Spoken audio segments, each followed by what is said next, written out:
So I wanted to talk today about insurance, which is another risk management device that's traditionally separate from securities, which we talked about last time, but the underlying principles are the same.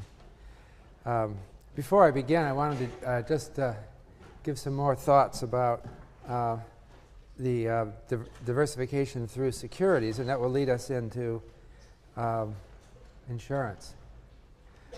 Let me just review the preceding lecture briefly for that purpose. What we did, the core theoretical framework that we had was the mean variance theory, which led us to the capital asset pricing model. But the basic thing was that we had to, in order to use the framework, we had to start by producing estimates of the expected returns on each asset. We called those R, and the standard deviation of the return on each asset, and the covariance between the returns of each pair of assets. And then once we did that, we could plug that into the formula that I gave you last time and get the standard deviation of the portfolio and the expected return on the portfolio. And from then on, if you accept the analysis and the assumptions that or the estimates that underlie it, we pretty much know how to construct portfolios. But the underlying estimates may not accord with your belief or your intuitive sense of common sense. And so the other thing that I mentioned last time was that there seems to be a really big difference between the expected return on the stock market and the expected return on short-term debt. We found an equity premium, well, actually Jeremy Siegel's book gave an equity premium of 4% a year. And some people find that hard to believe. How can it be that one asset does 4% a year better than another? Some people say, well, if that's the case, I want to invest in nothing more than that one asset. Why should I take something that is underperforming? Jeremy Siegel goes on further to say that since the mid-19th century, we've never had a 30-year period when stocks underperformed bonds. So stocks are really, if anyone who has an investment horizon of 30 years, you'd think, why should I ever hold bonds? So the numbers that Jeremy Siegel produces seem implausibly high for the stock market. So what we call this is the, I want to emphasize it. I wrote this again. I'll write this again. The equity premium puzzle. That term was actually coined by economists Prescott and Mayra, but it's now in general use. That it just seems that stocks so much outperform other investments. So for Jeremy Siegel, in the latest edition of his book, the equity premium is 4% a year since 1802. That's almost, no, that's more than, that's 106 years. Why would that be, and how can you believe that? So one question that comes up is that maybe this is for the US data. And so some people say, well, maybe, why are we looking at the US? Because the US is an arguably very successful country. And so we have potentially a bias in our, it's called a selection bias. If you pick as the country you study one of the most successful countries in the world, that doesn't inform you. Can you see now? That doesn't inform you very well about what it is for a random country or for the US going forward. There's something wrong. The US has been successful in financial markets, and it's being imitated by lots of countries. Financial markets similar to ours are being set up in many places. But you wonder, maybe they're over-imitating. Maybe, maybe we were just lucky, or maybe it was because the U.S. was the first, in some ways, to develop some of these financial institutions, or one of the first. And so, but now when more and more countries start doing it, maybe it won't work so well. So one way of investigating this is to get around the selection bias is to try to look at all countries. Let's not just look at the United States. Let's look at every country of the world, and let's see if they have a equity premium. Okay, so but there's a problem with that, and the problem is that countries that are less successful don't keep data. That's a problem, or sometimes they just shut down their stock markets at some point. This is since 1802. Now, how many countries do you think have uninterrupted stock market data since 1802? What do you think? Name another country that probably has it. What's that? England. You got it. UK. If you go into the continent, though, they tended to be interrupted by World War I and World War II. What about Japan? Do you think they have uninterrupted? They had a little bit of a problem around World War II, and you can try to bridge the gap, but anyway, there are people who've tried to sort this out, and there's one. There's a book by Dimson, Marsh, and Staunton that called "Triumph of the Optimists" that Jeremy Siegel quotes. He has a table in the new 4th edition of his book. And Dimson, Marsh, and Staunton look at the following countries: Belgium, Italy, Germany, France, Spain, Japan, Switzerland, Ireland, Denmark, Netherlands, UK, Canada, US, South Africa, Australia, and Sweden. Every one of them has a positive equity premium, although the US is on the high side of them all. It's not the best. The country that has the highest equity premium, and that's for the whole 20th century. They couldn't go back to the 1802. The most successful country is Sweden, and after that, Australia. So, U.S. is not the most successful stock market, although it's high on the list. So, Jeremy Siegel concludes that there's that the equity. He said that this book by Dimson, Marsh, and Staunton puts to bed any concerns about selection bias. And he claims that so many countries have shown an equity premium that we can be confident. His book is really very strong on the conclusions. The title of the book, Stocks for the Long Run. Stocks always outperform other investments for the long run. And he says it's not due to selection bias. But you know, I kind of wonder, the list of countries that I just read to you that Dimson, Marsh, and Staunton studied excludes some important countries, doesn't it? Who does it exclude?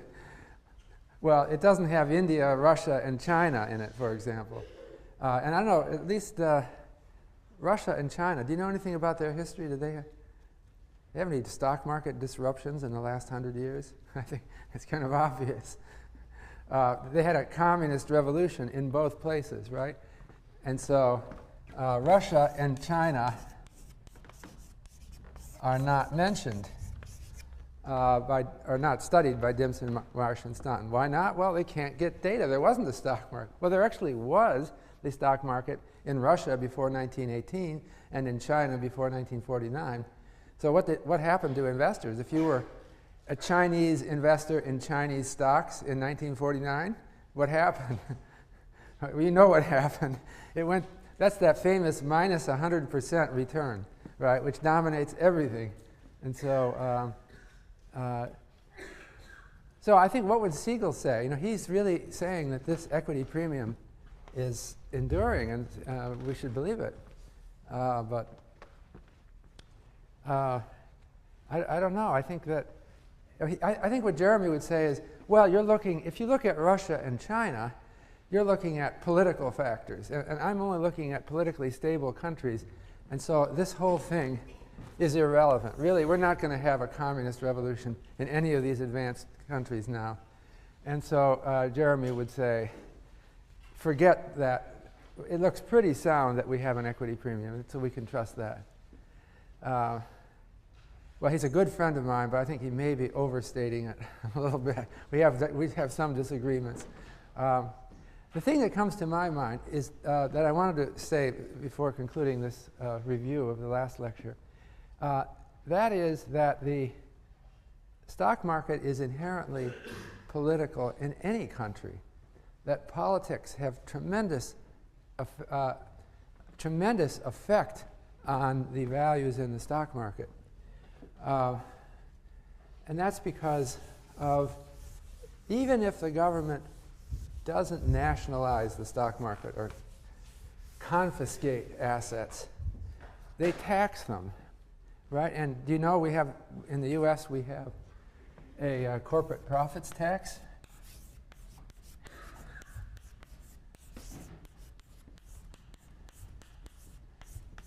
Well, it's not just in the US. Essentially every, I don't know if there's any exception. There may not be an exception, but essentially every country has a corporate profits tax. And then we also have a personal income tax. Okay? So the corporate profits tax goes after the profits that corporations make. The personal, it's taken from corporations before they pay out their dividends. The personal income tax is levied on individuals, and these individuals have to pay it. But the personal income tax is not simple. It's not just a flat rate on your income. It depends on the type of income. So dividend income or capital gains income in the stock market is taxed differently. The interesting thing is that through time, as political winds change, these taxes have changed. And they've gone up to some very high levels in the past in the United States and other countries. So I'm going to give some US tax rate. The personal tax on dividends, of course, it depends also on your tax bracket and your income. I'm going to talk about the highest tax bracket. In the US, it went over 90% in World War II and the succeeding years. So the government was taking 90% of your dividend income, right? What is it today? Do you know what? Anyone know? What's the tax rate on dividends today? It might be zero for some people, but it is the standard rate for people who have not negligible income is 15%. So it's gone down from over 90% to 15%. Why did it do that? Well, it's some kind of political change. And the corporate, okay. And incidentally, at the beginning of the 20th century, you were right. Who said zero? We didn't even have an income tax until 1913 when the Supreme Court allowed it. So it was zero. Then it went up to 90%, or actually it's 94% at the peak. It came down to 15%. Okay, that's a pretty big hit on the stock market. So, you know, it wasn't just China that took the stock market. When we were taking 90% of dividends, that was 90% of the stock market was being taken by the government. But that's not all, because we were also taxing the corporations. And in the early post-war period, the corporate, now I'm going to talk, there's a distinction between the rate that they charge and the actual amount that they take. Most advanced countries of the world today have a corporate profits tax rate for large corporations of about a third. So a typical advanced country takes a third of the profits. The government takes a third of the profits. But that's not the actual amount that they pay, because the tax law is so complicated and there's so many loopholes. So what I looked at, and I have this on the website, I have a chart showing corporate profits taxes paid as a fraction of corporate profits for the United States since 1929. And that has moved around a lot. But it got almost up to 60% in the post-World War II period. And now it's down to less than a third. Why is it down? It's because they're changing enforcement of the taxes and the changing amounts of loopholes. So most countries, they have a tax rate of about 1/3, but corporations are paying less than 1/3 of their profits to taxes. So if we want to look going forward at the equity premium, we have to know how much, what's the politics and what's the government going to do in the future. They've moved these tax rates around a lot.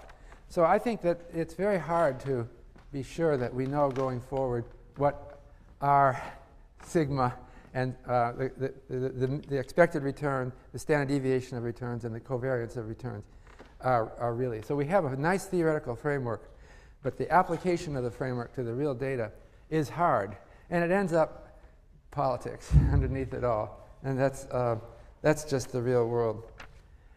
I want to say one more thing about the diversification in the mutual fund. Ideally, mutual funds are calculating R and sigma 1, 2, and plugging in and finding what the optimal portfolio that you should hold is, and then offering that to you in their mutual fund. In practice, firms that do that are in practice, however, the minority.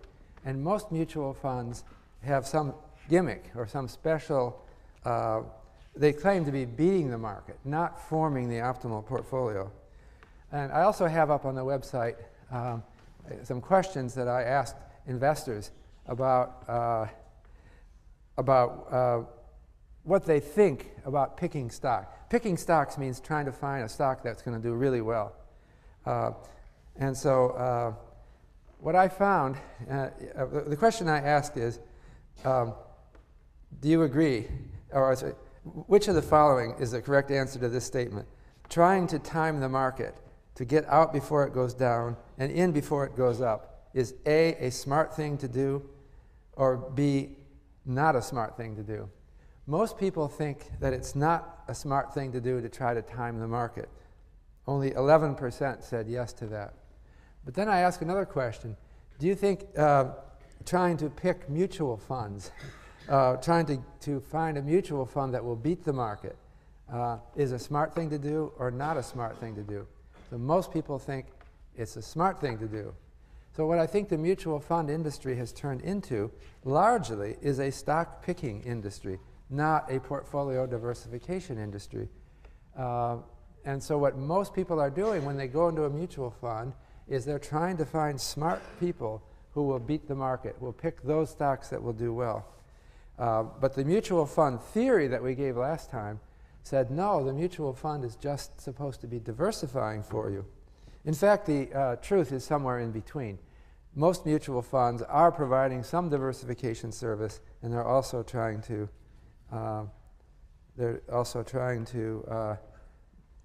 beat the market.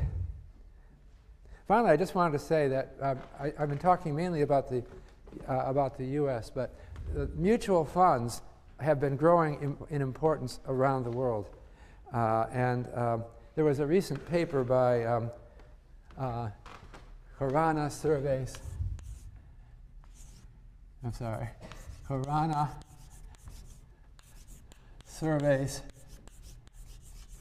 Tufano that looked at what it is that explains which countries have had rapidly growing mutual fund industries. And they found, not surprisingly, that mutual funds have been growing more rapidly in countries that have stronger securities laws and institutions, especially laws that protect individual shareholders' rights. Also, mutual funds have been growing more in countries that have higher level of education and a higher level of wealth.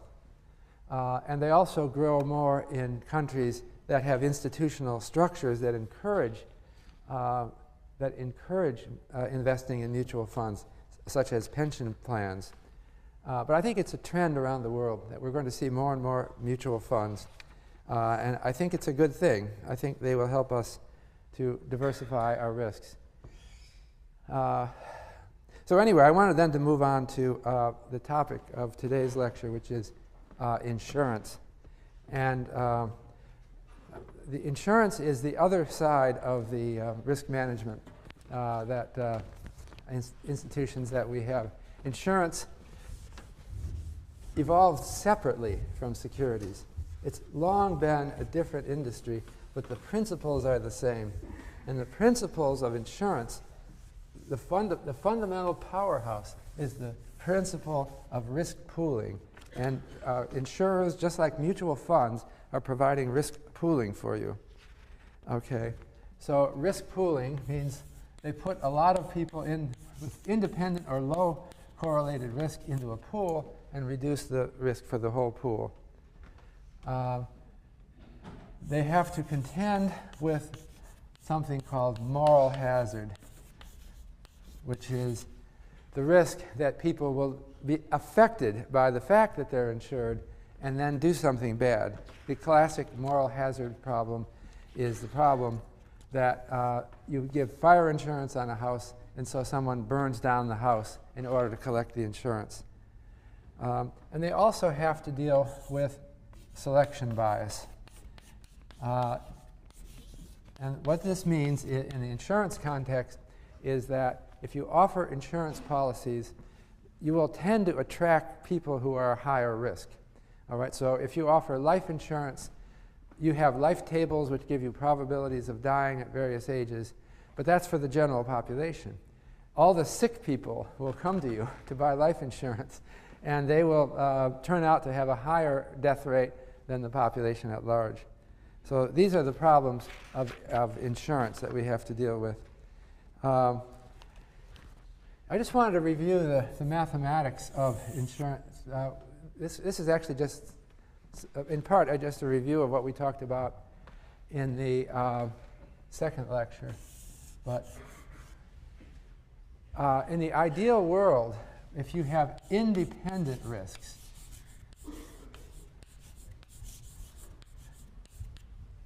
under the independence assumption, the probability distribution for the number of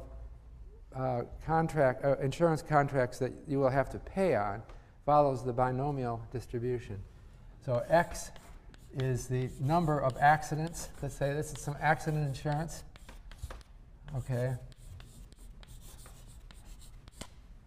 Oops.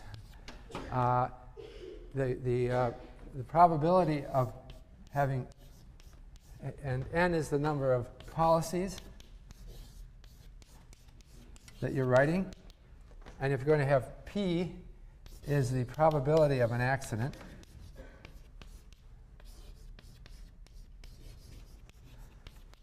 Then the binomial distribution gives you the probability of having X accidents out of your N policies. And we had that before. That is, it is P to the X 1 minus P to the 1 minus X power times N all over X factorial times N minus X factorial. And so that is the binomial distribution, and it allows you to calculate the probability of any number of accidents. The mean proportion, or the mean of X over N, which is equal to P.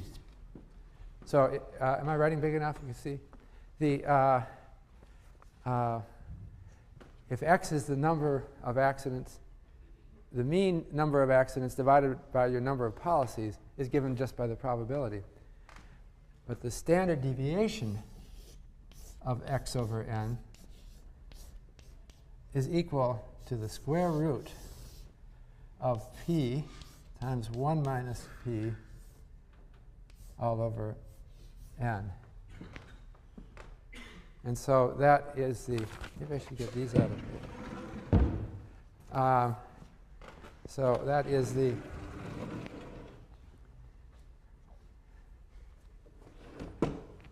that gives you the mean and standard deviation of the proportion. So to actually apply this, it helps to go to something called the normal approximation to the binomial.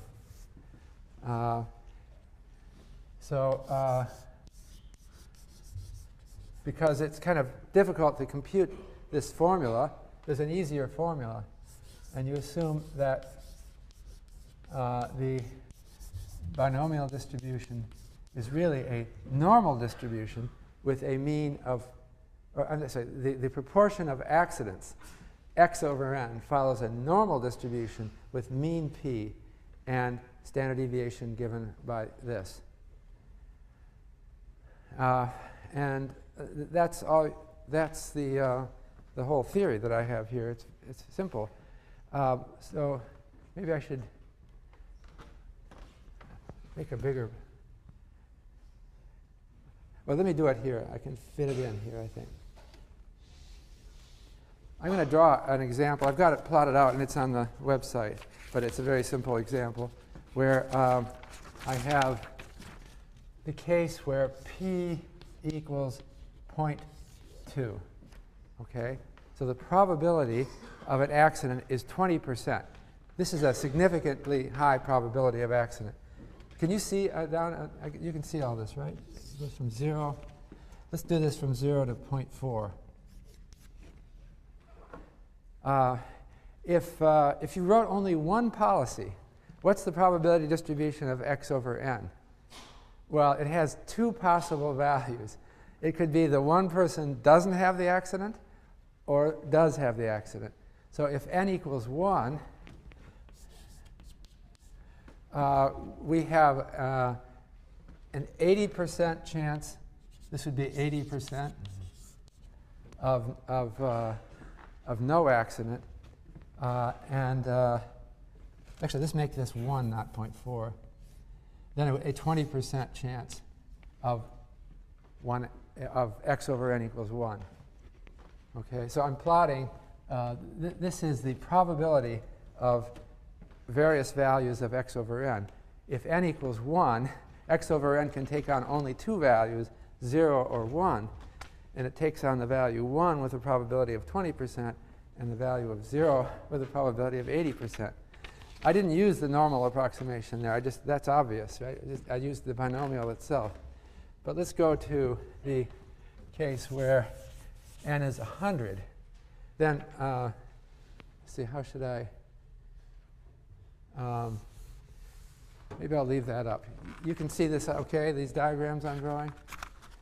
If n equals 100, now I'm going to label this axis differently. I'm now going to show the normal bell-shaped curve. And I'm going to do this from 0 to 0.4. Maybe I do have to make this bigger. Can you see this all right back there? OK. So 0 to 0.4. And so 0.2 is here in the middle. That's 0.2. For n equals, now I'm going to do n equals 100. OK. What is the mean? Well, the mean is always 0.2, no matter how many policies you write. So it's going to be, we're going to have a normal distribution centered on 0.2.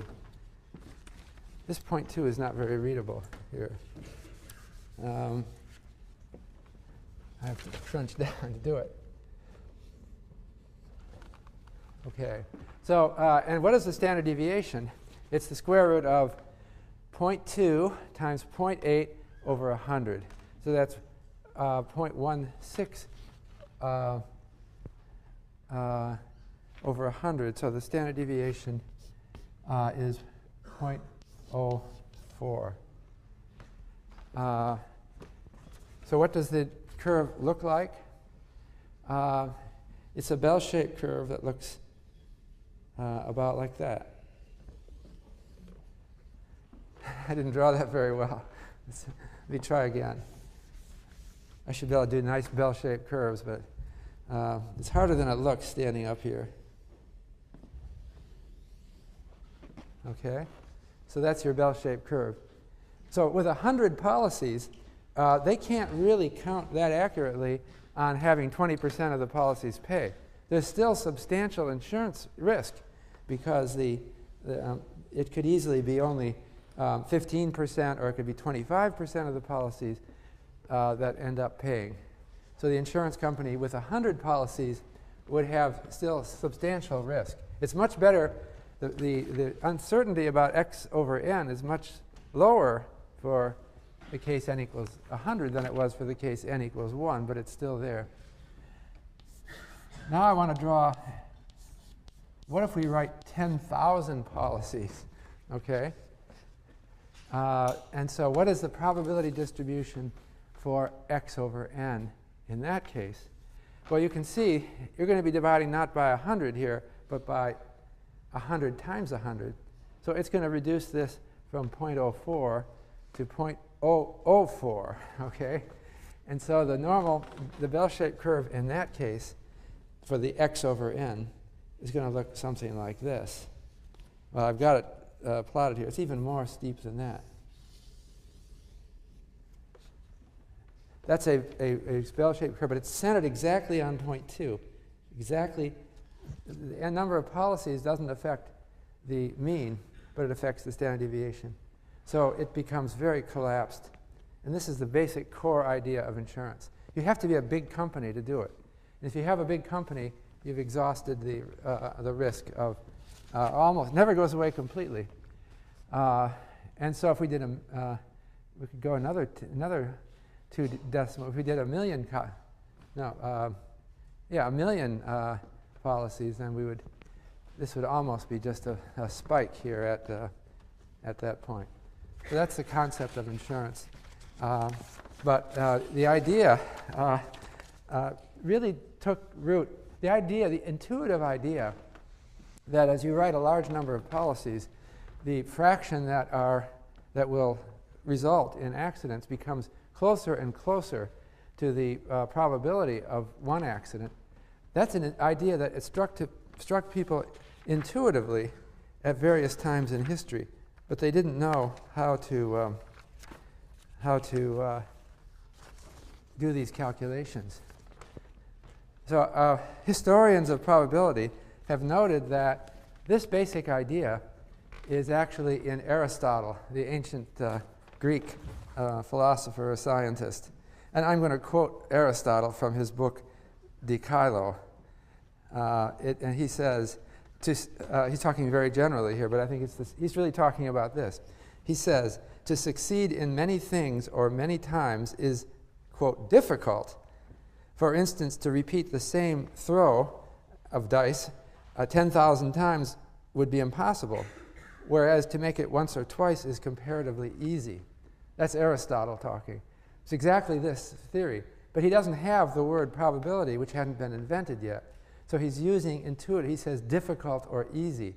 So he says it's difficult, meaning the probability is very low, or easy, meaning the probability is high. He had the idea, but he didn't have the math. So I think that may be the first known statement of the binomial distribution. Well, it doesn't get very precise, but it has the intuitive concept. The idea of using this theory for insurance, it's the earliest known statement of it is it was in an anonymous letter written in 1609 to Count Oldenburg.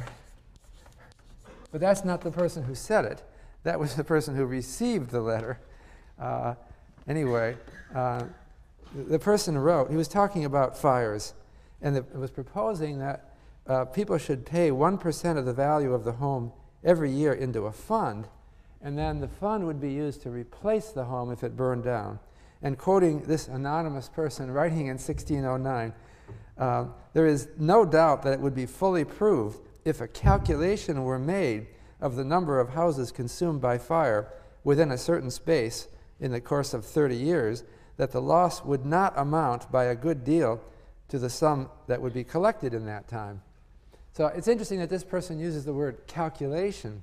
This person has the idea. This was the 1600s was the year when probability theory was invented.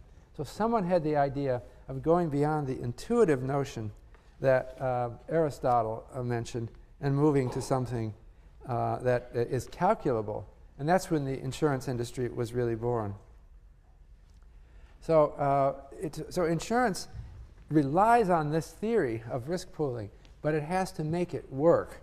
And I stressed in the third lecture that like any insurance, like any other risk management device, is an invention, and that in every risk management device relies on a design, and the design is usually complex, and it all has to work together. In order for a design to work well, we have to have every component there. If one component is missing, we may have a failure. All these components have to be compatible with each other, and it has to work in a work according to a plan, which ultimately is informed by this theory. So insurance as an invention has to have what things? It has to have a contract design. That would be a document, which is a contract between the insured and the insurance company. It specifies, what does it specify? It specifies what risks are covered and exclusions. Some risks are not covered. And those exclusions are carefully designed in regard of moral hazard and selection bias.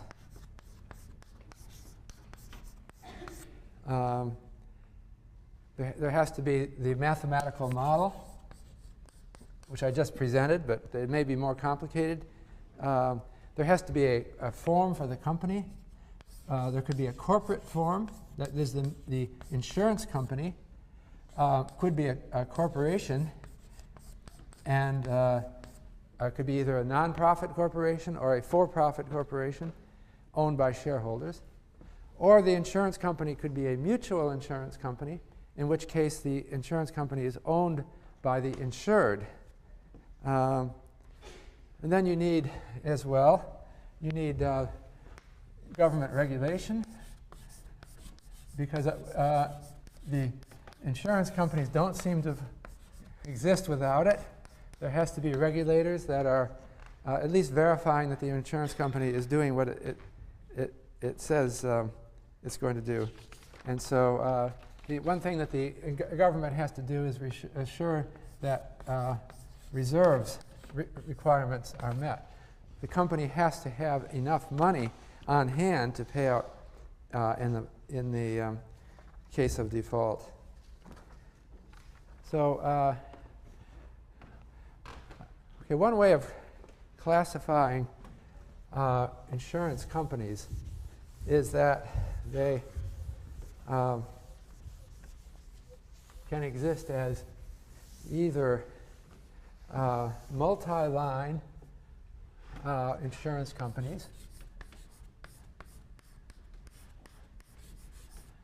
or monoline insurance companies. A multi-line insurance company insures many different kinds of things and doesn't confine itself to one thing. So if a company were just a fire insurance company, it would be a monoline insurance company. But they're essentially more risky, and more regulators have to watch them more because they're standing a higher probability, a monoline, of some major disaster. In contrast, a multi-line kind of insures itself. So we hear a lot about monoline insurance companies in the newspapers today. I don't know if you're reading about the subprime crisis, but we are living in a time at this moment of a financial crisis called the subprime crisis. And that naturally hits monoline insurance companies more than multi-line insurance companies because they are more specialized and more vulnerable. I'll come back to this distinction in a minute, but I wanted to talk about certain kinds of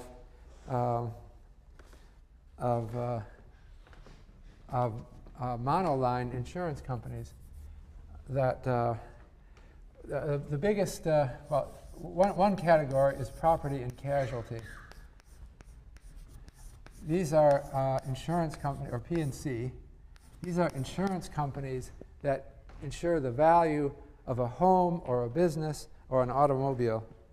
And another kind of monoline insurance is health, an insurance company that merely insures people against health costs.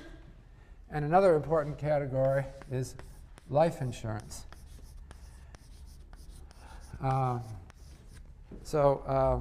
Life insurance is, what it insures is a beneficiary against the death of an insured.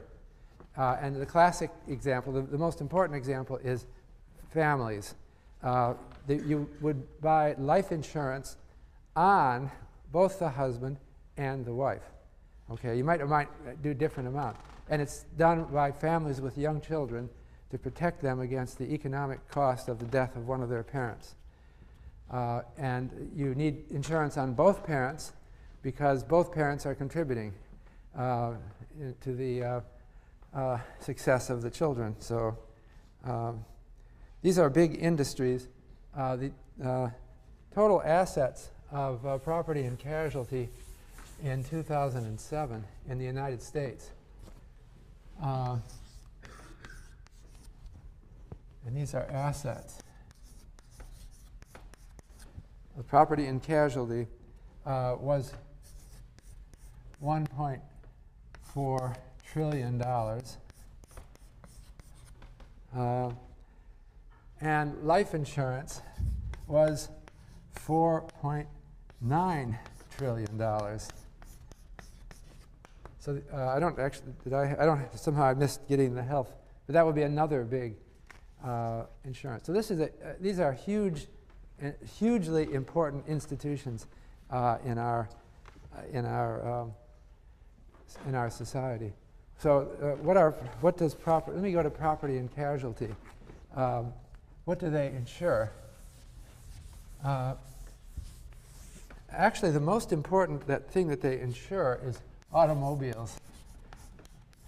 The total premiums collected on automobiles is much bigger, like 5 times bigger than the premiums they collect on homeowners.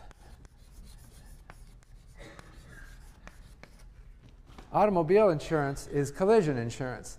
Okay, homeowners insurance used to be called fire insurance, but now they've extended it to include so many other risks.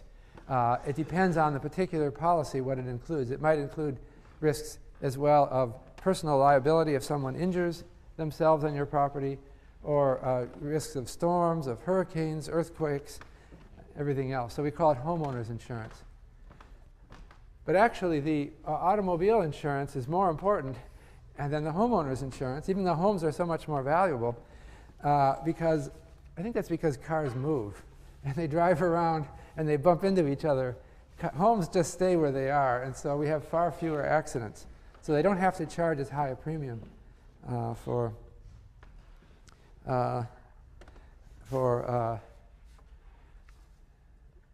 the insurance.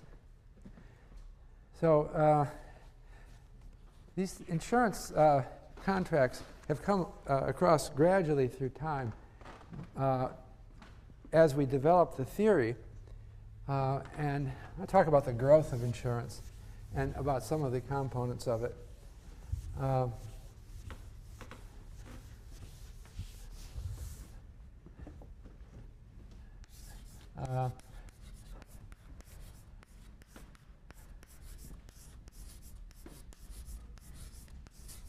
The real insurance industry, as I mentioned before, began in the 1600s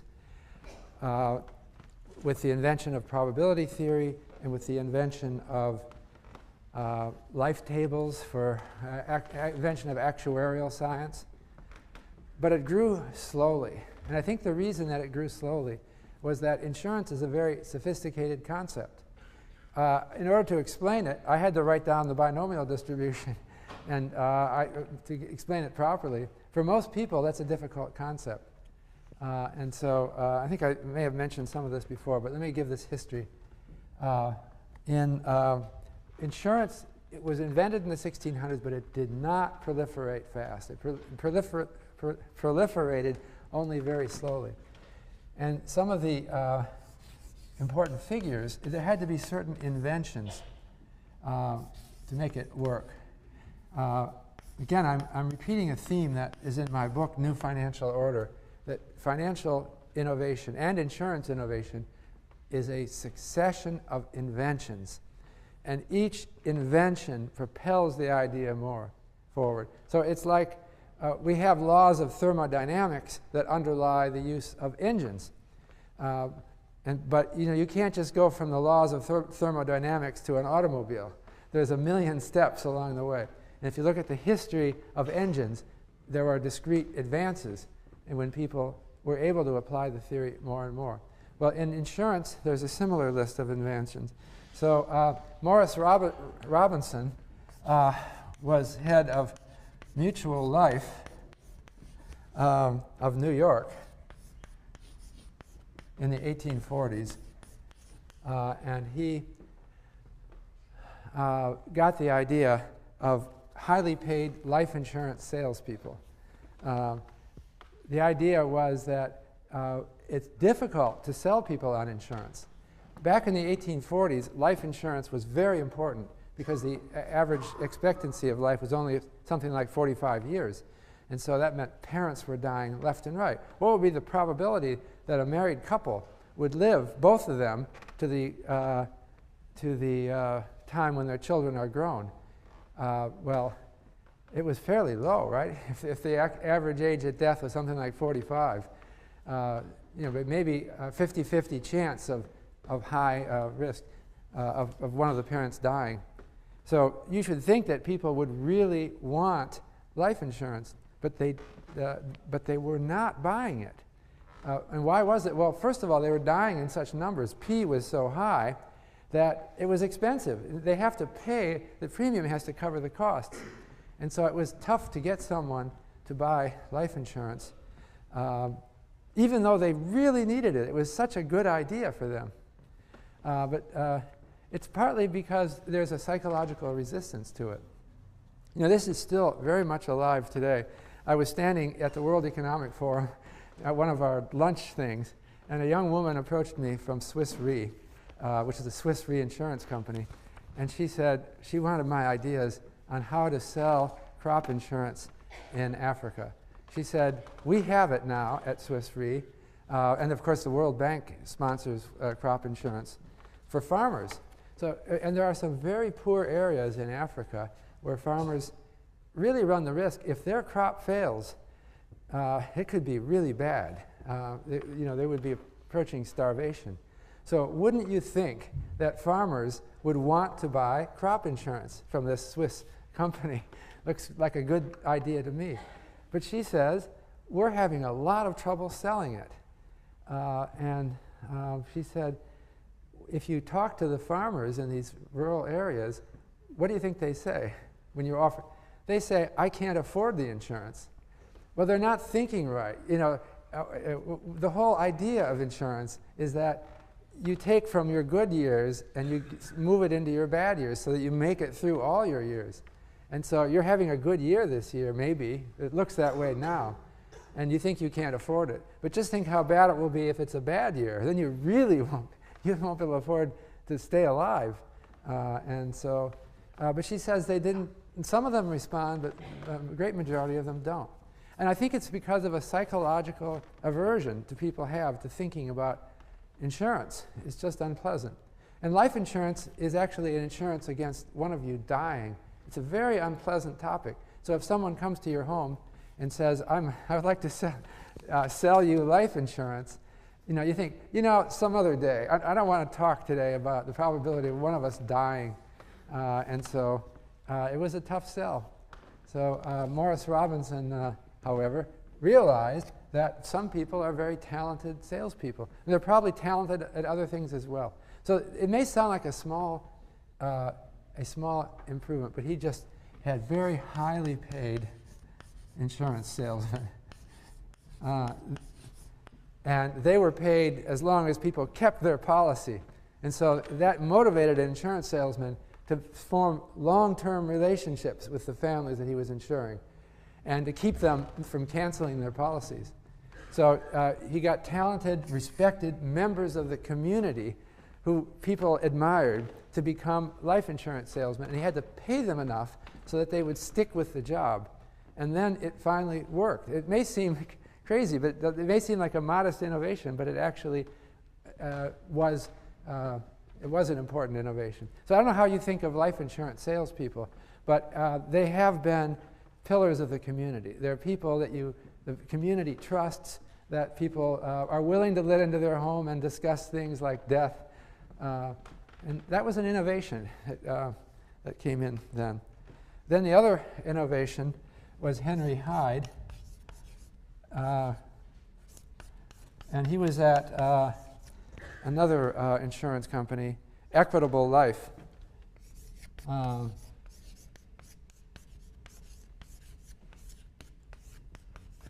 And that was in the late 1800s.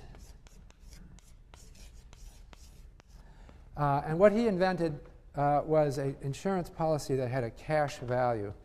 And that's another, it's a cash value on the insurance policy. That is that the insurance policy doesn't just insure you against death, it also builds value over the years. And this invention was very important because it stopped people from canceling. The big problem life insurance had is people would buy it and they'd pay for several years. And then eventually they would think, well, we didn't die. We were losing all this money. Let's just cancel the insurance.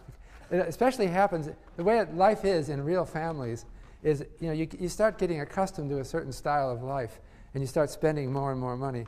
And then there comes a time when you have a little crunch and you're a little short on money. And so you're casting about for some way to come up with some money. And so canceling your life insurance was a good idea. But it turns out that if you make them forfeit their cash value on canceling, then they won't cancel. And so both of these were ideas that were copied all over the world. That's the way inventions are. And so a lot of insurance policies today have cash values. And the third thing I was going to report was sociologist Viviana Zelizer wrote a book about life insurance sales in the 19th century. And she found that there was a lot of resistance to purchase of life insurance in the 19th century. And she tried to study it and try to figure out how it was that life insurance became more and more important over that century. And one of her conclusions was that life insurance seemed to be opposed quite a bit by women, 19th century women.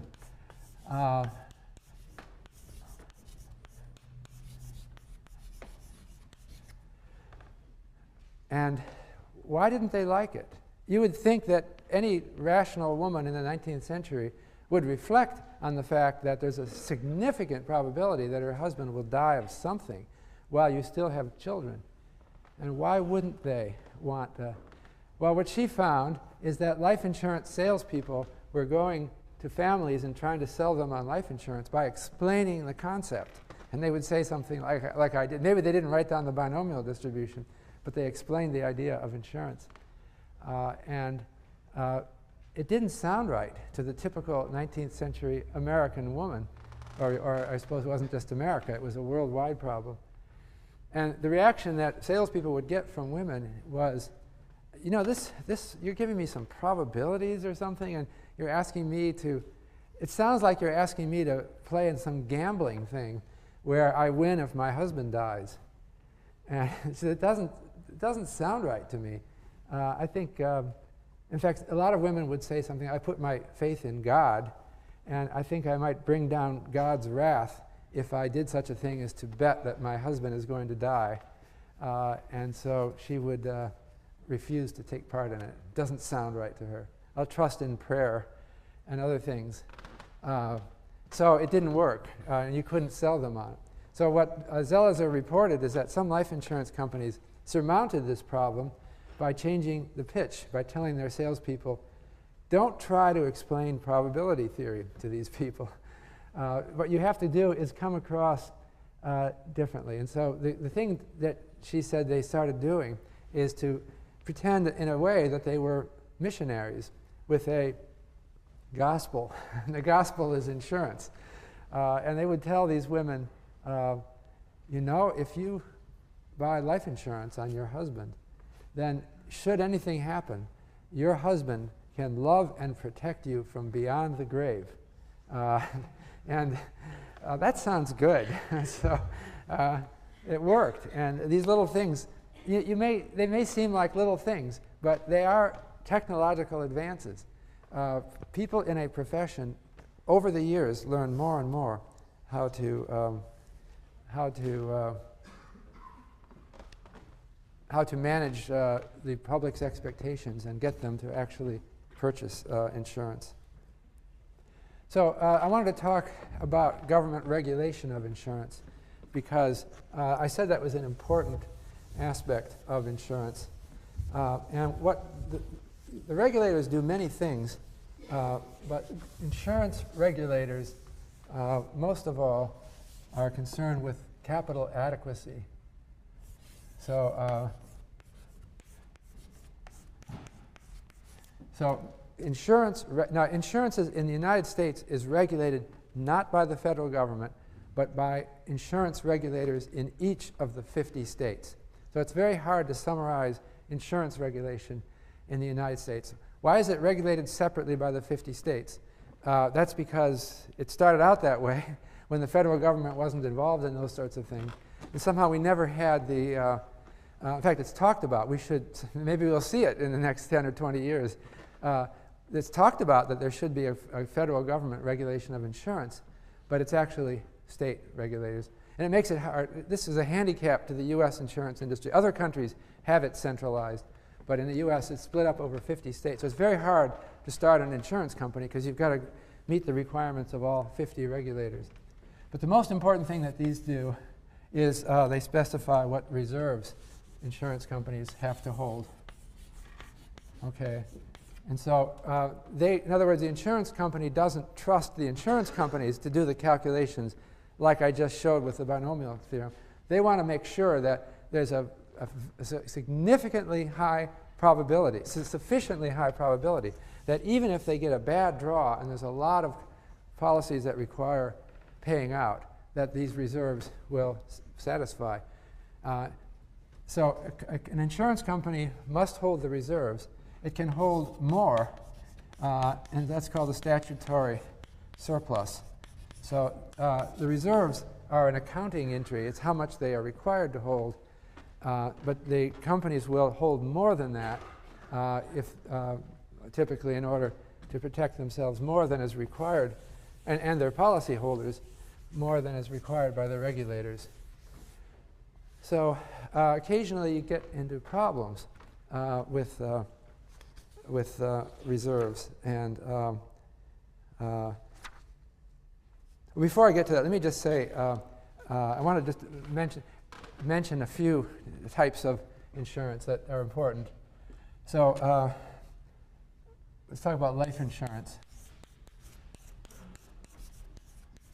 And we're talking about kinds of policies that are around today. The simplest form of life insurance is called term insurance. Okay?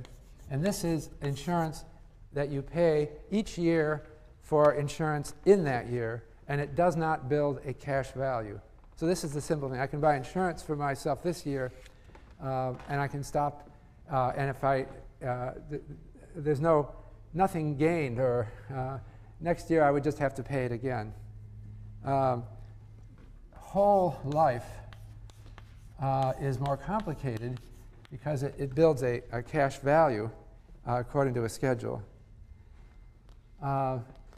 And there's both non-participating and participating. With non-participating, with participating, you are participating in the portfolio outcome that the insurance company is experiencing.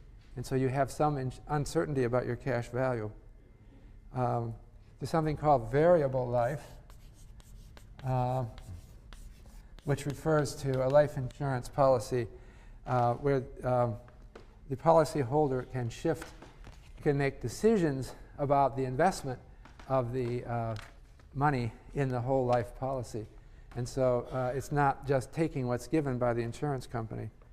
There's something called universal life. These are all explained in Fabosi et al.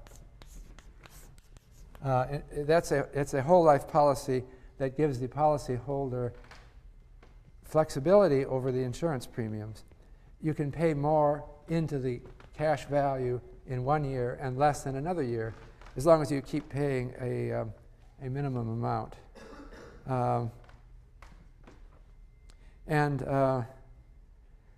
There's also survivorship policies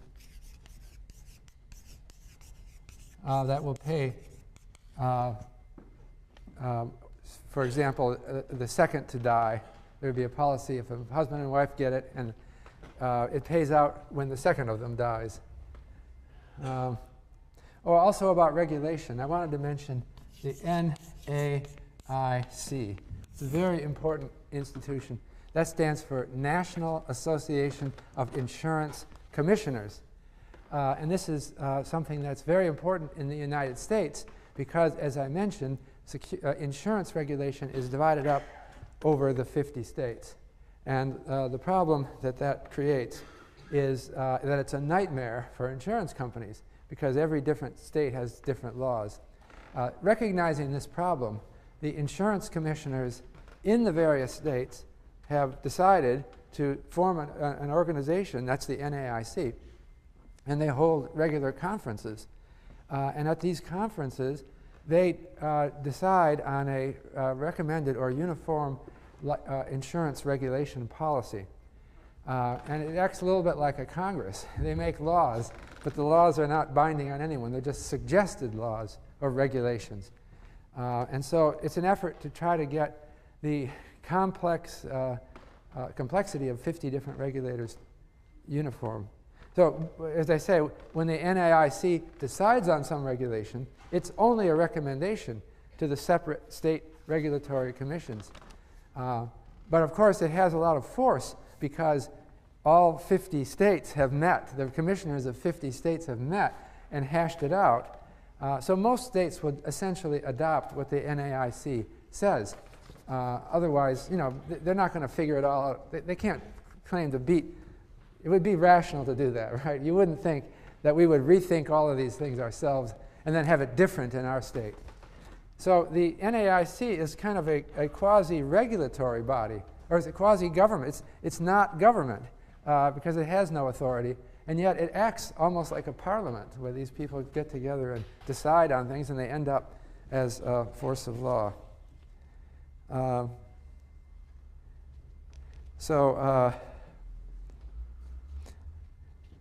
Another important, there's some milestones in insurance that I wanted to mention. And then I'm going to come back to finally concluding with problems that we see.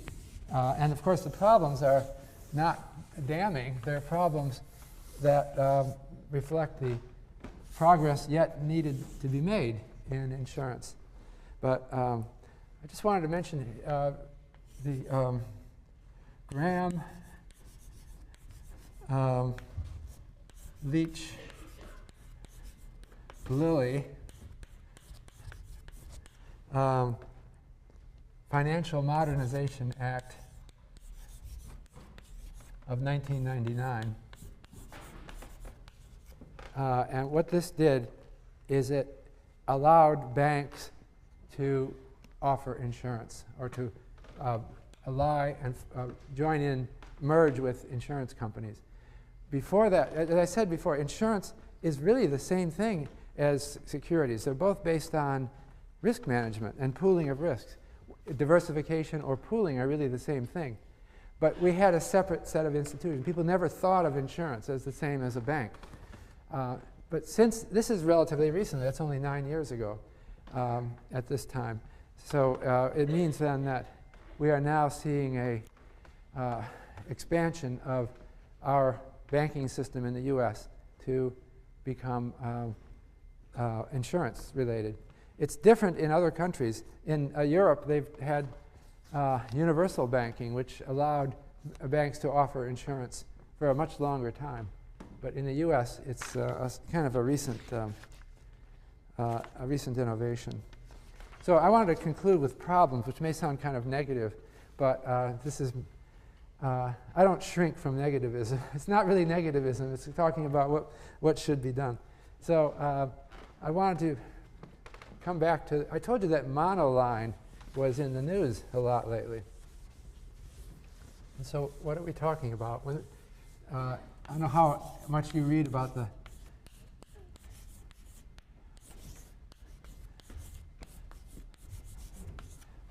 right now, we are going through a major financial crisis, which started in the U.S. but has spread over the world. And this is called the subprime crisis.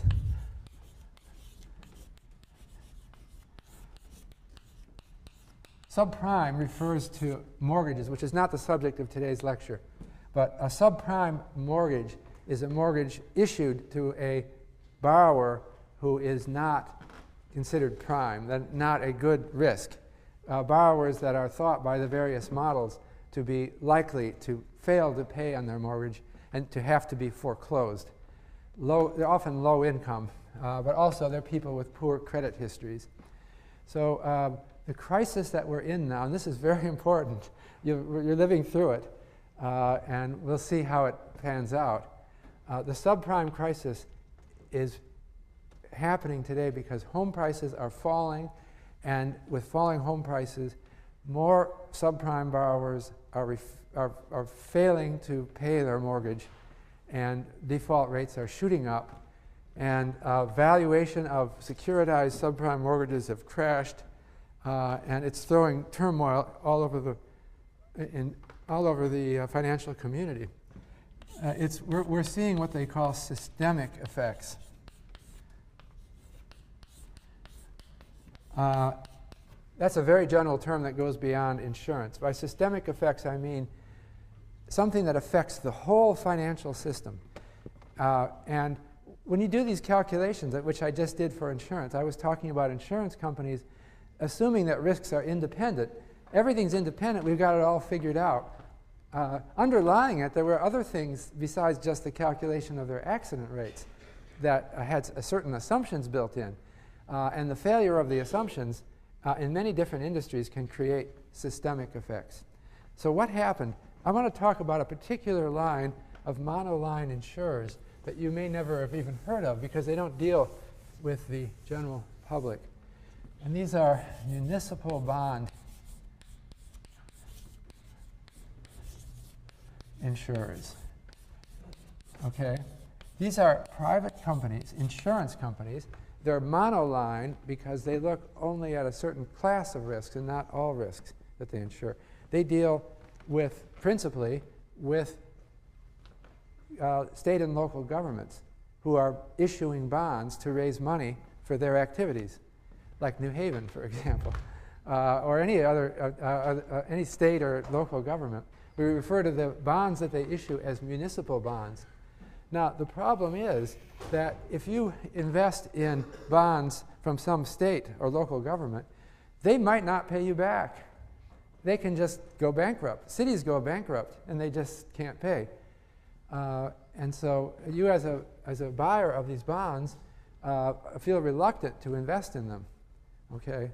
So in order to make their bonds saleable to the general public, city and state governments go, or any regional local governments, go to the municipal bond insurer companies.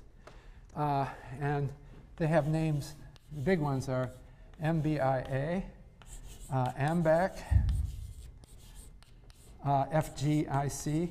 That's not FDIC. It's not the Federal Deposit Insurance Corporation. It's FGIC. And there are others as well. Okay? And so what these do is they insure the bond, they insure the investor against the municipality failing to pay on the bond. All right? And so lots of investors won't buy a municipal bond unless it's insured. Okay? So now I'm talking about systemic effects in the whole. So these insurance companies have reserves on hand, and they invest these reserves in something. So what do they invest them in? Well, one of the things they've been investing them in is subprime mortgages. You can see what I'm talking about, systemic effects. So the housing sector in the United States, you might say, is completely different from municipal bond insurers. But when the housing sector starts going down, people start defaulting on their mortgages, then the value of the subprime loans that the municipal bond insurers own starts to go down. Okay? Now, these guys have never failed to live up to their guarantees. They're doing just fine, but people are noticing that their portfolios are going down. And so their surplus, statutory surplus, is going down. And so we're starting to worry about these companies. And so notably, it was January 18, a rating agency, Fitch, lowered AMBAC from AAA rated to AA rated. Okay, that was a big news story. You might not have caught it, right? But it was a big news story. Because if you were in a municipal government, you thought, uh-oh, this is bad news. If only one rating agency does that, okay. And it's only AMBAC that's been downrated. But you start wondering. So the reporters start calling the other rating agencies, Standard & Poor's and Moody's and others, and say, are you going to downrate these guys? And you read in the newspaper their interpretation of what's going to be said. And so far, the other rating agencies haven't, they're not saying anything. They're not. But now people are suspecting that these are all going to get downrated. Well, if they're downrated, then nobody trusts them anymore as insurance companies. And so that means that the municipal governments will find it hard to issue bonds to continue their activities. So the municipal governments might have to shut down some activities, like fixing the roads or bridges or whatever things, building schools, whatever the cities do with their municipal bond, money they raise from the municipal bonds. So then you can see how things are feeding through the system. It starts out in one thing, it goes to the insurance companies, and then it goes to the municipal governments, and all that kind of thing might put this economy into a recession. If it's not just the municipal governments, but a lot of different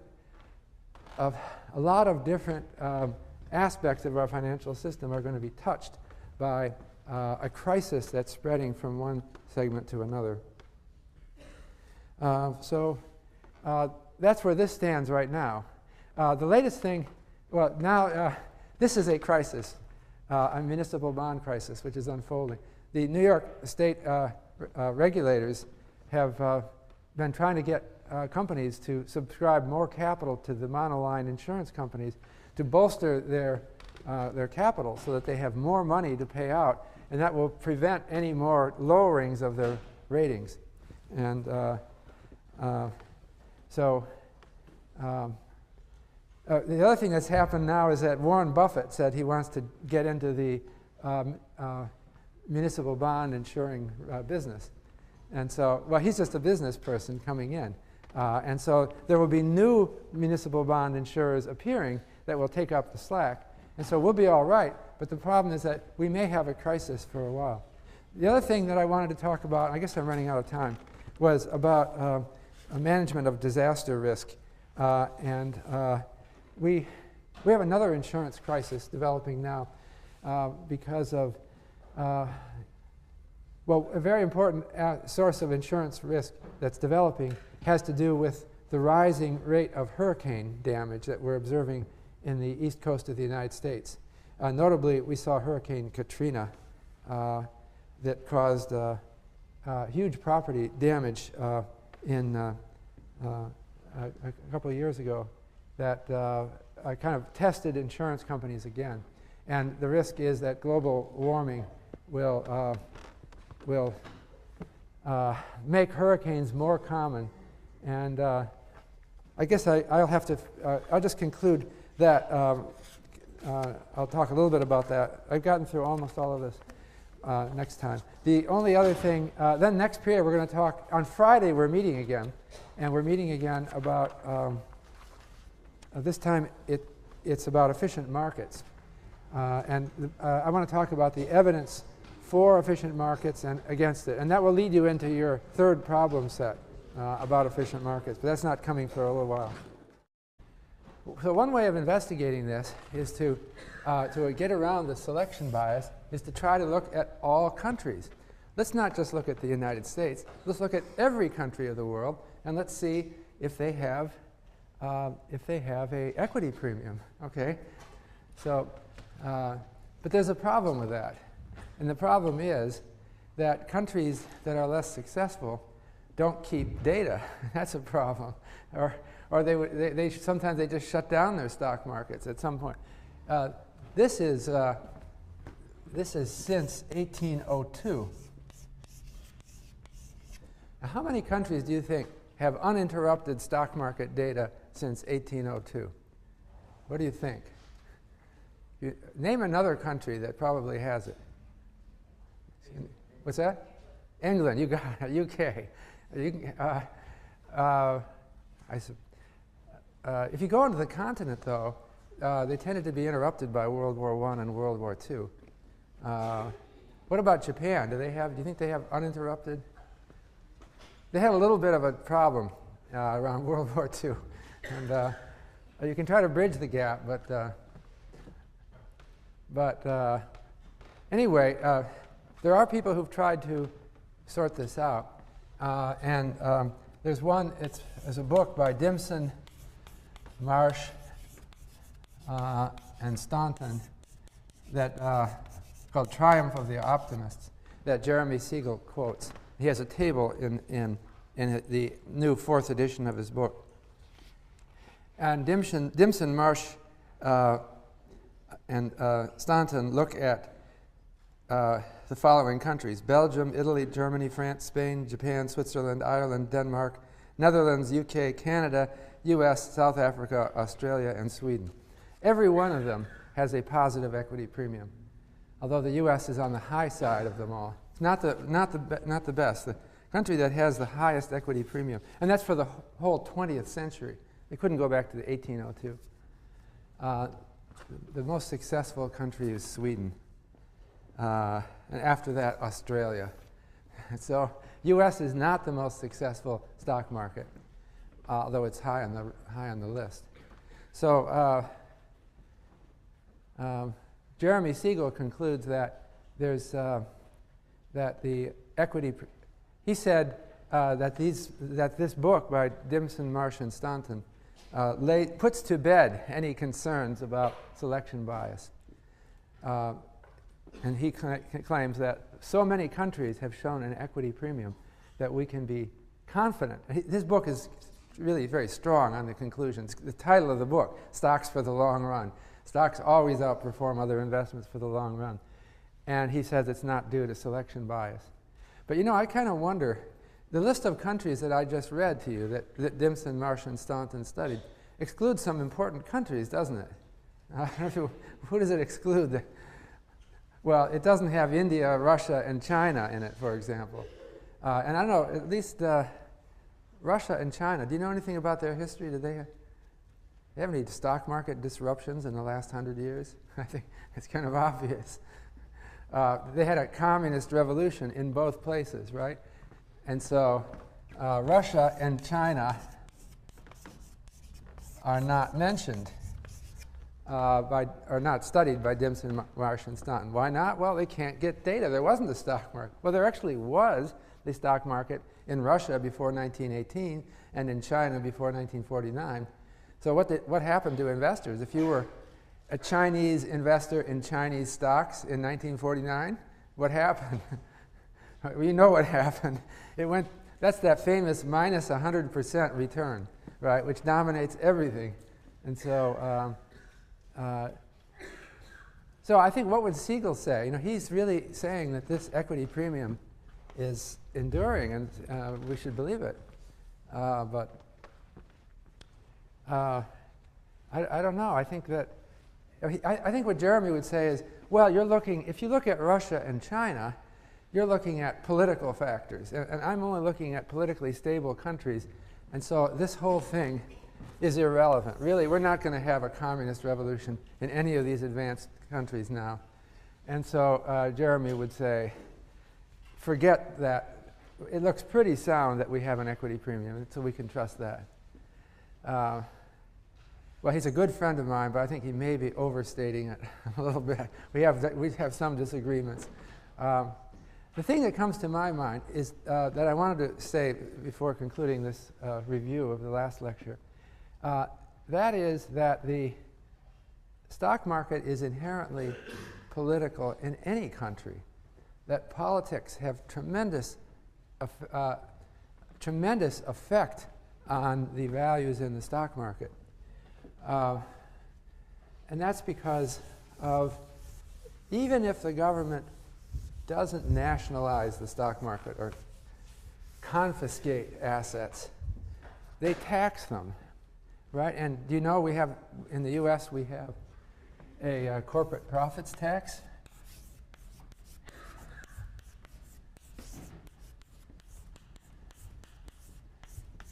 Well, it's not just in the US. Essentially every, I don't know if there's any exception. There may not be an exception, but essentially every country has a corporate profits tax. And then we also have a personal income tax.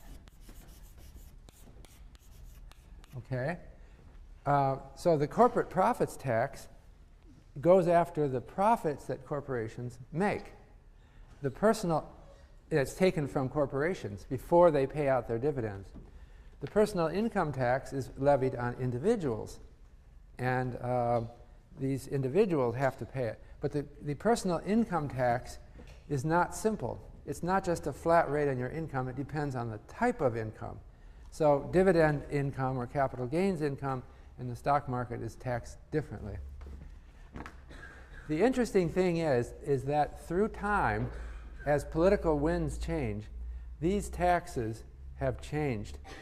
And they've gone up to some very high levels in the past in the United States and other countries. So I'm going to give some US tax rate. The personal tax on dividends,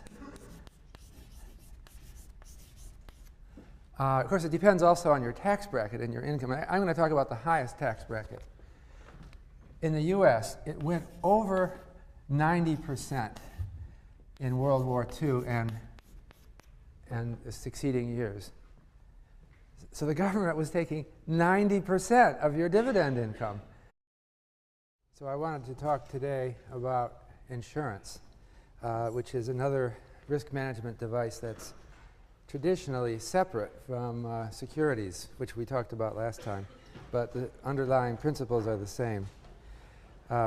Before I begin, I wanted to just give some more thoughts about the diversification through securities, and that will lead us into insurance. So in this way, let me just review the preceding lecture briefly for that purpose. What we did, the core theoretical framework that we had was the mean variance theory, which led us to the capital asset pricing model. But the basic thing was that we had to, in order to use the framework, we had to start by producing estimates of the expected returns on each asset. We called those R, and the standard deviation of the return on each asset, and the covariance between the returns of each pair of assets. And then once we did that, we could plug that into the formula that I gave you last time and get the standard deviation of the portfolio and the expected return on the portfolio. And from then on, if you accept the analysis and the assumptions that or the estimates that underlie it, we pretty much know how to construct portfolios.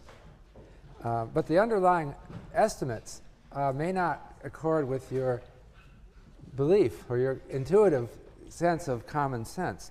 And so the other thing that I mentioned last time was that there seems to be a really big difference between the expected return on the stock market and the expected return on short-term debt. We found an equity premium, well, actually Jeremy Siegel's book gave an equity premium of 4% a year. And some people find that hard to believe.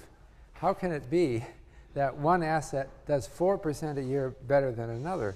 Some people say, well, if that's the case, I want to invest in nothing more than that one asset. Why should I take something that is underperforming? Jeremy Siegel goes on further to say that since the mid-19th century, we've never had a 30-year period when stocks underperformed bonds. So stocks are really, if anyone who has an investment horizon of 30 years, you'd think, why should I ever hold bonds?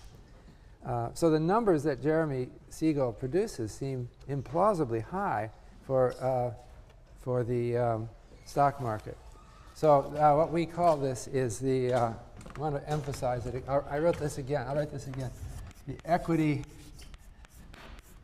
premium puzzle. That term was actually coined by economists Prescott and Mayra, but it's now in general use. That it just seems that stocks so much outperform other investments. So for Jeremy Siegel, in the latest edition of his book, the equity premium is 4% a year since 1802.